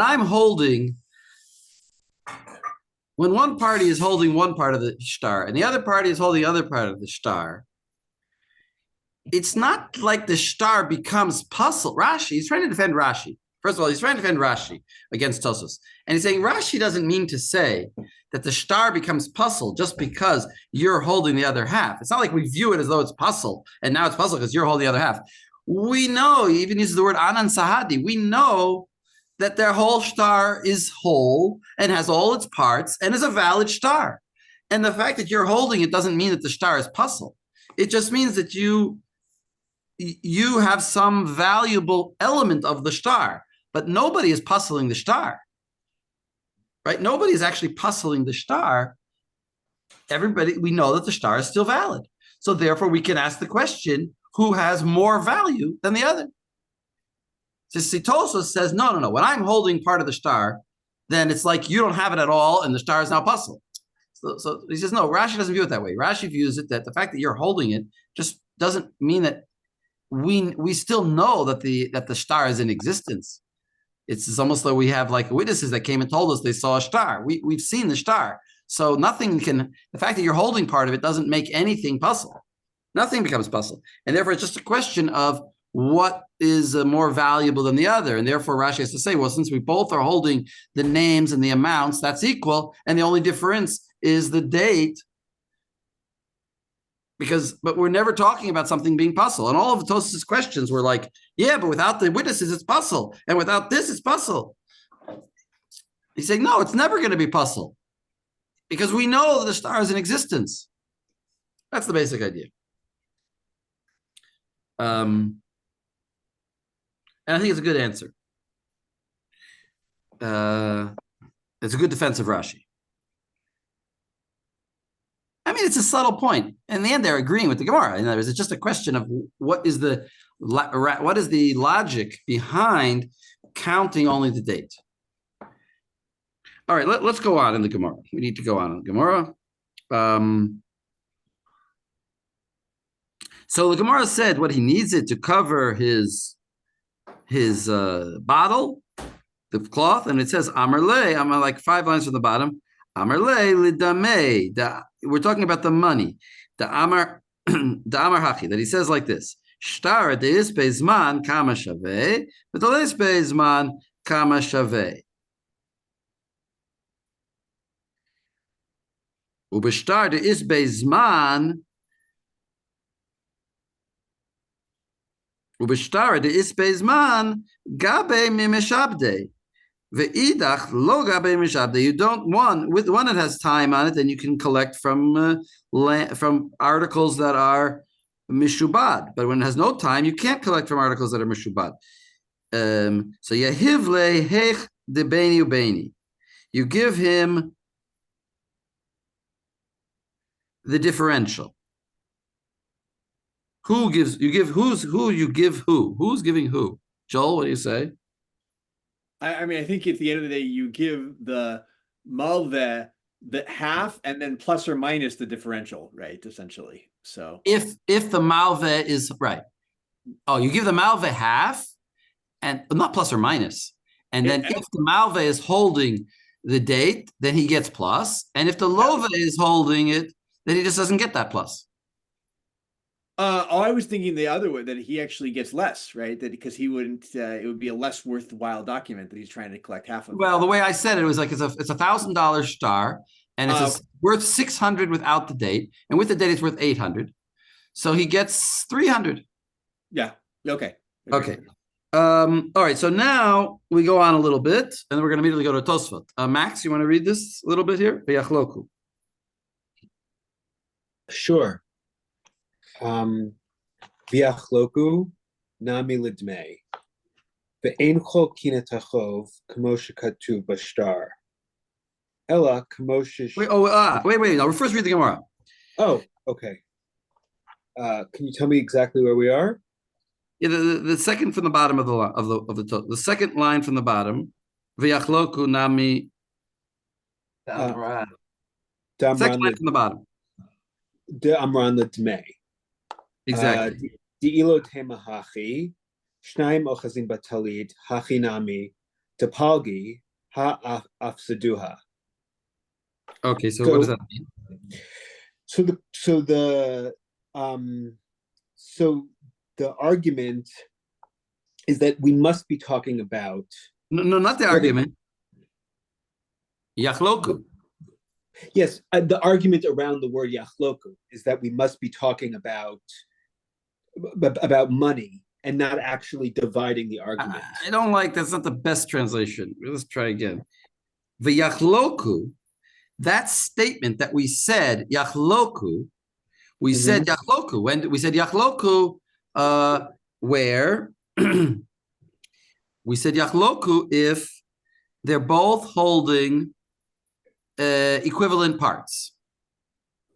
When we said, we just now got through saying, when they're holding not dissimilar parts, then we say how much it's worth, how much each part is worth in isolation, and then they divide it up by its value in the shuk.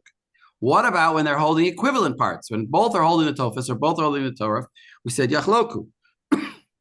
So that yachloku nami damran lidameh. It really should be the yachloku da amran. The yachloku that we said nami lidame is also regarding money. And not, and then he goes on the e. Di'ilo tema hachi shnaim ochazin batalit hachi nami depagi ha'af seduha. Because if we didn't say it this way, in the case of two holding a talit, there too, if we split it, we would ruin it. Right.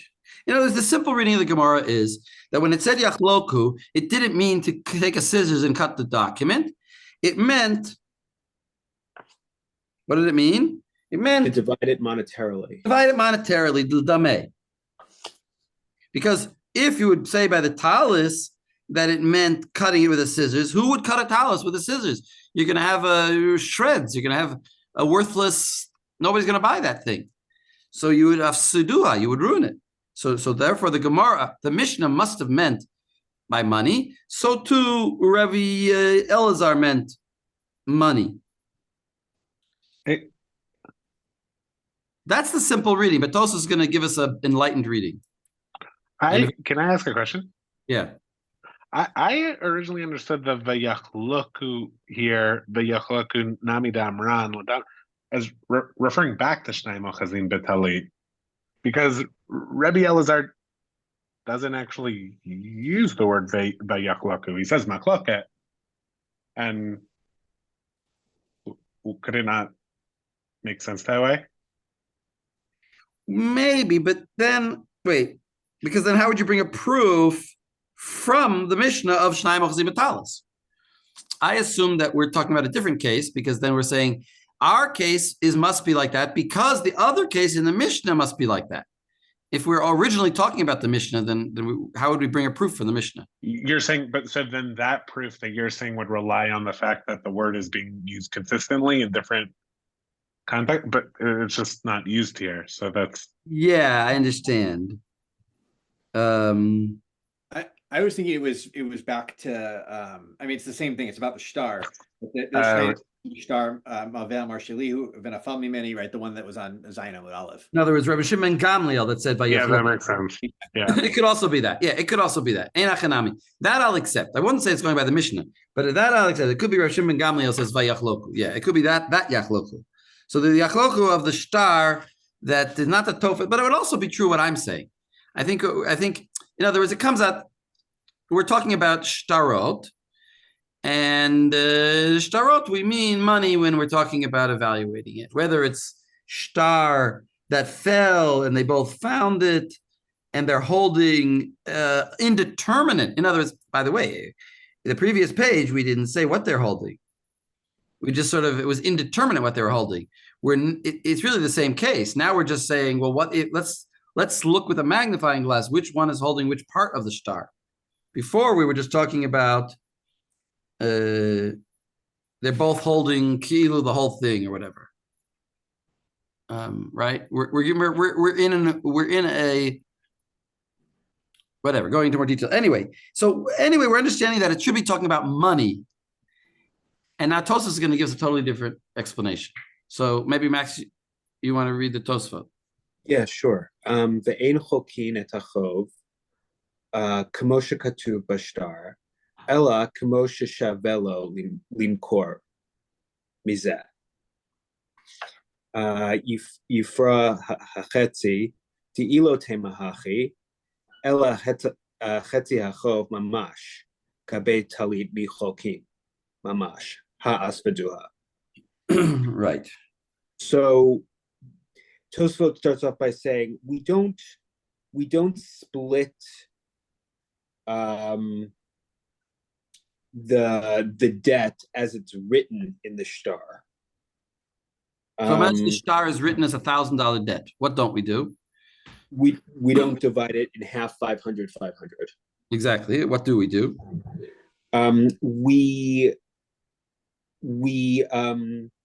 We imagine what it would be worth if we sold it. Exactly. Which would be less. Right. In other words, if we're going to sell it to a collection agency, how much would they give us for it? It depends on what they think they can get out of it. Exactly. I'm saying, right. Exactly. Whatever they think, whatever we could sell it to them for, that's the value that we give it. And so when the Gemara says lidame, it's not coming to say, and we don't cut it in half. It's coming to say, we don't give the face value. In other words, if you go back and read the Gemara, it's saying like this.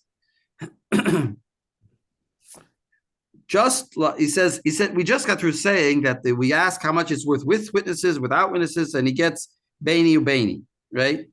V'yachloku nami da'amran lidamei, to this kind of damei, de'ilo tema hachi, shnayim ochazim betalit, hachi nami de palig, ha'afsidua. So then what's the comparison? By a talis, there is no face value. Oh, unless you say what? What would the face value be of a talis? As opposed to its value in the shuk. I suppose if it had a price prior to it being the subject of the dispute, Yeah, I think so. I think so. I think I think that if the he's saying like this, the talus for sure. We said what the price was in the shuk. We didn't say by the talus, what its sticker price is. It's got a sticker price on it. It says it's $100 talus. It's not really worth $100. Joel, I disagree. I think maybe I'm wrong, but I think that what he means is there's mamash, that's the havamina, and then the value, which is the result that we actually say in the Gemara. there's a jump in between. We're jumping straight from cutting it in half to what it's worth in the shuk. Yeah, I understand. And he says, okay, so mamash is cutting a talus in half, and the value of a talus is what you can sell it for in the shuk. What's mamash for shtarchov? That's the value written in the shtarchov. We don't do mamash. We do what you could sell it for in the shuk. And that's the comparison, even though the comparison is a little weird because the mamash for a chov is just the value that's, or half the value that's written on it. So.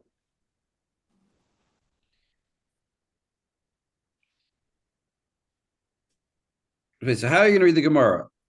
So the Gemara we don't do the value written on it. We don't do the because mamash. by a talus, we don't cut it in half. Exactly. What's the comparison? What and so say by a talus we don't cut it in half, but here we do go by this value written on it. Yeah, because it's mamash. There's a mamash for a star and there's mamash for a physical object. Mamash for a star is the value in it. The mamash for physical object is the actual object itself. And that's, I think, the way Tosfot's understanding this. Okay, I think you're right. I think you're 100% right. But I still think, okay, I think you're right. But it comes out to this, we're saying the same thing, really. I think we're saying the same thing, really, because I'm just saying that you might have thought to do by the monetary value. And if we would do by the monetary value, then logically we would cut the talus in half.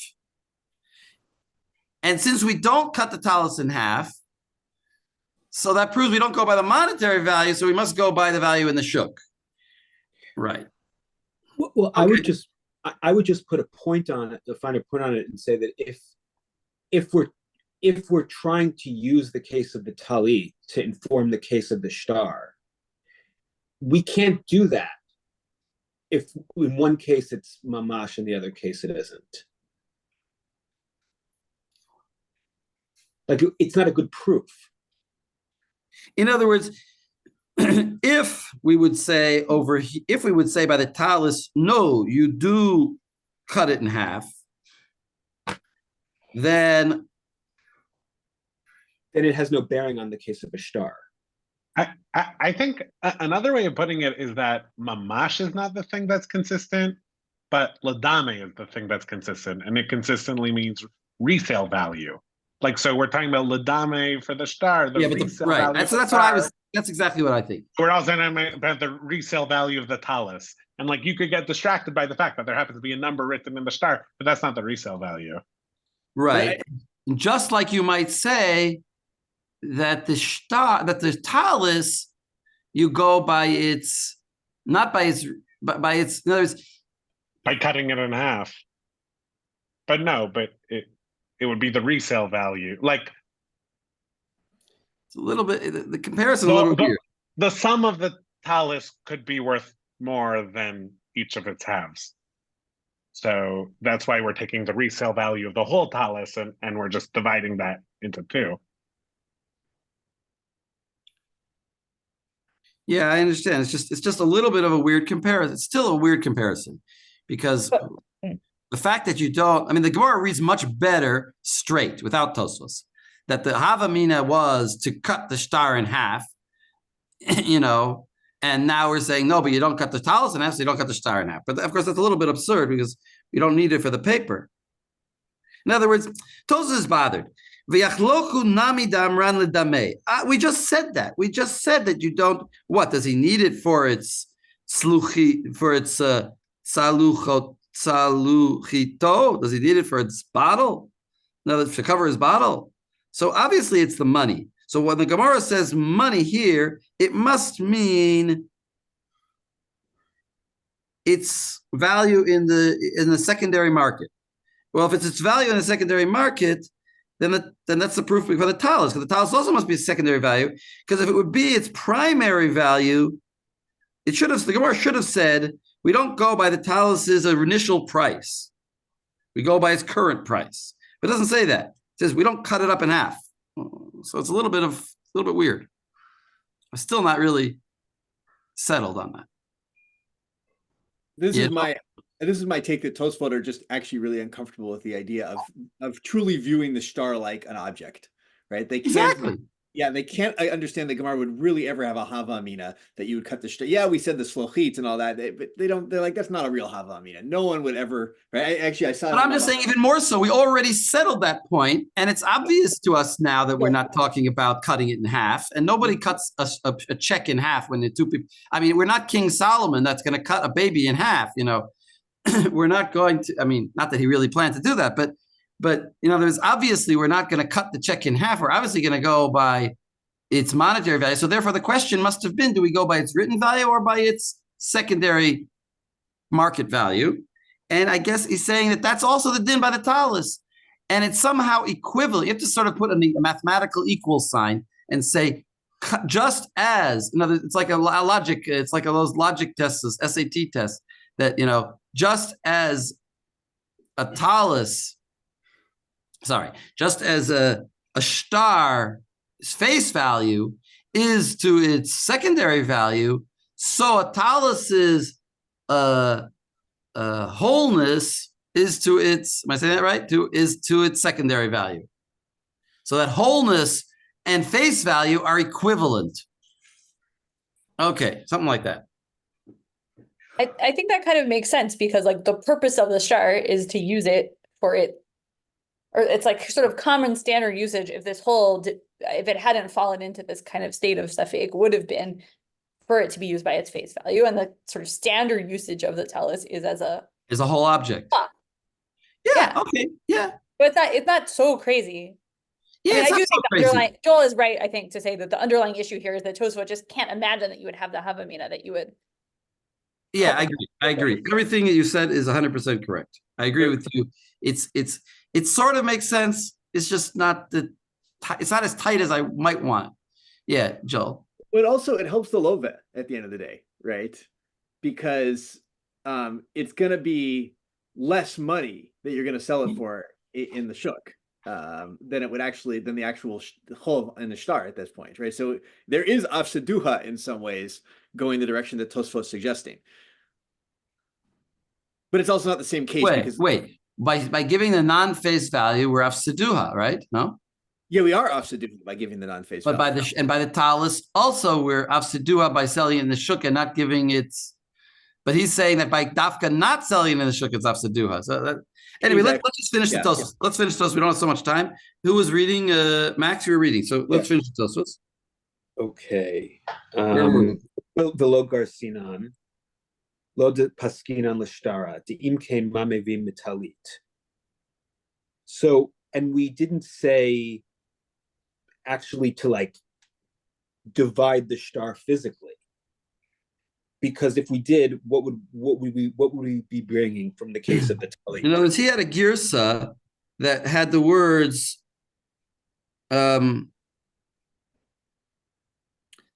explicitly, and we don't cut it in half. The lo paskinan l'shtara is he had the words explicitly. We go by its value in the shuk, and we don't cut it in half. And Tosfos is saying, no, that's no havamina like that. That wasn't the distinction that the Gemara is making. The Gemara is not making a distinction between its value and cutting it in half, like Joel's trying to say. Sorry, I think that this is a proof against you. That in other words, the question was never, do we cut it versus do we go by its shuk value? The question was always, do we go by its face value or do we go by its shuk value? And that's why he wants to remove the girsa, and we don't say that you cut it. Because we never were saying that. That was never our havamina to cut it. The question was always the distinction between the Gemara, when it says v'yachloku namidam lidamei, it was always that's saying it was, and not for its face value. Maybe that's what you were saying. Maybe I'm not. Maybe it's not against you. Anyway, go on, Max. The im Okay. came. De'im came mamevi metalit. So if this were the case, how could a talit be informing us? Exactly. Go on. Adarabba. Adarabba, but talit imichatcheno l'shnayim ein psida kol kach ve'im yachtoch hashtar lo yushavel klum. Exactly. So in other words, the talus would not be a proof of anything because the talus actually does have value when you cut it in half, and the star you don't. So maybe the star you don't cut in half, but the talus you do. Yeah, or maybe you say it better, Max. No, I think that's right. The od dipshita hu delo yachloku hashtar l'shnayim to okim nala'ayel plugta de Rabbi Shimon ben Gamliel b'modeh b'shtar shekatvo ela de kapari sheet. So there's like another piece of evidence, which is that when we talked above about dividing the star, we talked about the machloket between Rebbe and Rabbi Shimon ben Gamliel about needing to validate the star, and that goes against the idea of a star cut in half. Right, because why would you validate if you're just going to cut it in half and just get a piece of paper? So, right, it was just going to be worth nothing. So basically, so to summarize, Tosfos is telling us an amazing, important halachic distinction here, that when you're disputing about the ownership of when you're both holding a physical star, you don't go by its. The lova is never going to have to pay back the face value, or the half the face value. He's going to pay back half the secondary market value. And that's what the Gemara was actually thinking about. So wait, let's go. So yeah, Max is still there. Yeah. So why don't you go back to the Gemara, and we got to finish up the Gemara here. Okay. So we just finished with Afsaduha, and then the response is Halo Kasha. The Chazia Tanim. Well, actually, the response is, that's not a problem with the talit, because if you actually really cut it in two, it could be appropriate for little kids. So therefore, there's no proof from that the yachloku is about the me, because maybe the talus taka means cut it in half, and then that would mean go by the face, and that would mean go by the face value, and that would, I'm just learning it like Tosfos, and that would mean go by the face value. Right. So go on. V'hada amarava im hayta talit mushevet chokin hachinami depalgi lo ha'afsadua halo kasha dechazi levnei melachim. So, well, what about the case of the talit that's embroidered with gold? If you cut that in half, it would ruin it. So that should be a proof for yachloku b'damim. And the response is no, because actually that could create two talitot for the princes. For princes, yes. In other words, we were Havamina was that nobody gives gold taluses to children. He said no, kings give gold taluses to children. So therefore, it could be that you do cut the talus in half, and if you cut I'm just going back, and if you cut the talus in half, that means you go by the face value of the star. Okay, go on. V'hadatanan hayushnaim rochvin al gabe behema v'chulei hachinami depagi la ha'afsaduha bishlama tohara chazia lebasar ela tmea ha'afsaduha ela ledemei hacha nami ledemei. So we finally get our proof from the two who were riding an animal, that in the case of the behema tmea, if you actually divided the animal, it wouldn't be good for anything, because you couldn't even profit off the meat. So in that case, it must be that we're talking about Yachloku B'damim. Right. In other words, the Yachloku is always never the item. I'm still worried about this Tosos. The Yachloku is never the item itself. It's the value of the item. And what is the item itself of a star? Its face value. And so it's not its face value, it's the value of the item, not its face value. So in other words, the item itself by the cow would be the cow, or the horse would be the horse. So that would be the item itself divided up, cut in half. So it says, no, it's always the value of the item. And therefore, I think we got a good way of saying it now. I think now I got a good way of saying it. Right? If it's the item itself, then we got to divide the talis in half. We don't divide the talis in half. We sell it in the shuk. So you see, that's not the item itself. It's the value of the item. What's the item itself by a star? It's not the paper. Nobody thinks that. It's the item itself is the monetary value written on the paper. That we don't divide up. We go by the value in the shuk. I think that's a language that will now, the example of the horse helped me there, I think. But I think that's a language that will now explain the proof from the talis that the Tosfos was trying to say. And that all right, Joe, what do you got? I had a question for you, and maybe somebody can answer. I actually was like, I didn't look to see if anyone says, can't you sell, like, if you cut up the horse, can't you sell to the non-Jews, right? Yeah, right. You can sell it to non-Jews, yeah, for sure. Yeah, so I don't understand why the Gemara couldn't answer that, right? Like it ended there. It was like, there's no value to non-kosher meat. I think, yeah. I also thought the exact same question, and perhaps it's just so little value that people, even goyim, don't particularly like horse meat. I thought it was because I think- isn't really direct value of the thing. Like, you don't get hana from the horse meat. You get hana from selling the horse meat. So that's more like ledame than not ledame. I think in other words, in the case, a half a horse is very nice, Sarah. A half a horse is useless. You can't even give it to the children of kings. Nobody needs a half a horse. It's got a value as meat. So that's what I was trying to say. That's the proof. That's what I was trying to say. Exactly. Go by Exactly. That's already not the Right. item itself. Versus like the kosher meat has value as meat. You can eat it. Yeah, right. That's the question. It has value in and of itself. The item has value. I hear Like what Sarah say.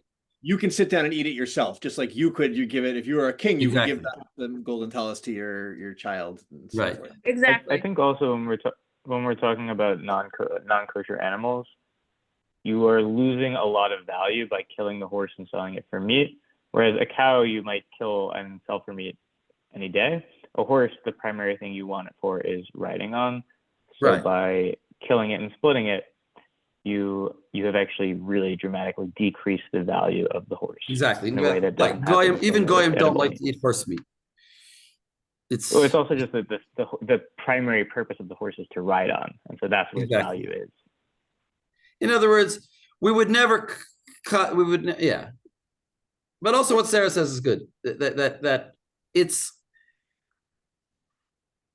the item. In other words, once you're selling it as meat to goyim, once you're selling the horse meat as meat to goyim, then you've already gone into the category of dameh, of its value in the secondary market, and not the item itself.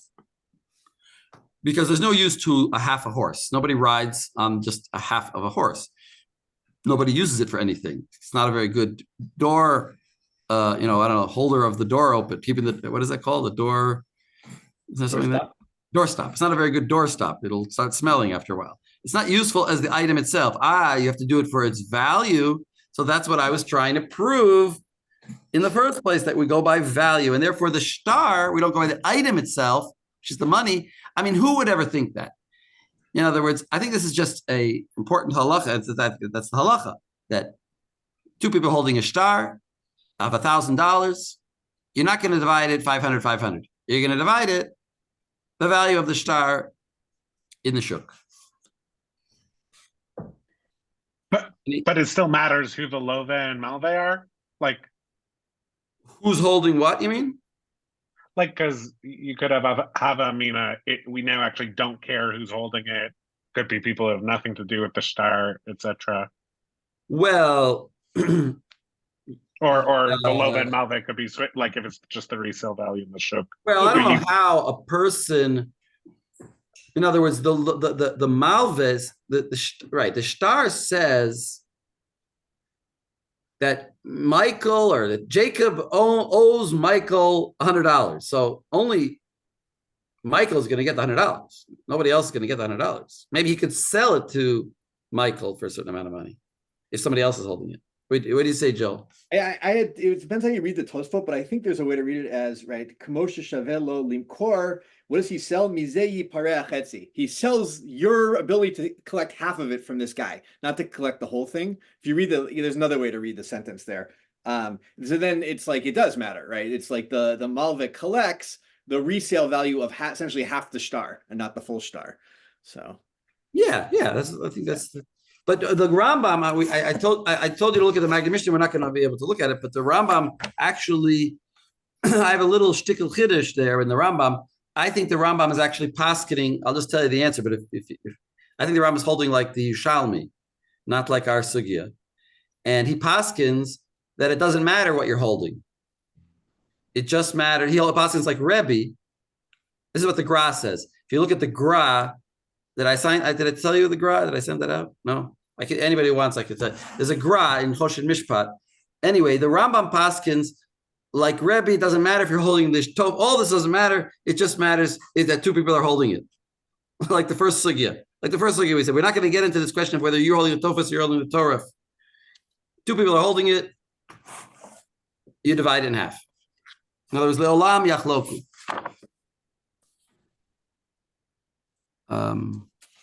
What is the language? He says, Shnayim shehen ochazin b'shtar hamalve omer shelihu v'hotzitiv le'parea bo mimcha v'alove omer parativ mimeni v'nafal. It fell from my hand. Im hayashtar sheyachol l'kayamo ze yishava shein lo b'damim. In other words, he goes on and he just says they each get half. And he doesn't discuss anything about holding the Torah or holding the Tofas. So he's not holding like Rev Lazer. And in the Yerushalmi, it looks like Rev Lazer is arguing on Rebbe. So anyway, that's the halacha you should know. That we don't. But in any case, we go by by half of what its value would be in the shuk. Okay, Shikoyak. Next week will be Jessica and Sarah, right? Yeah. Yes. Yep. All right, we look forward to it. How far are we going?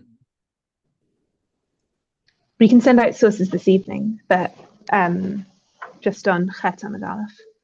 Okay, thank you. Okay, Laila Tov.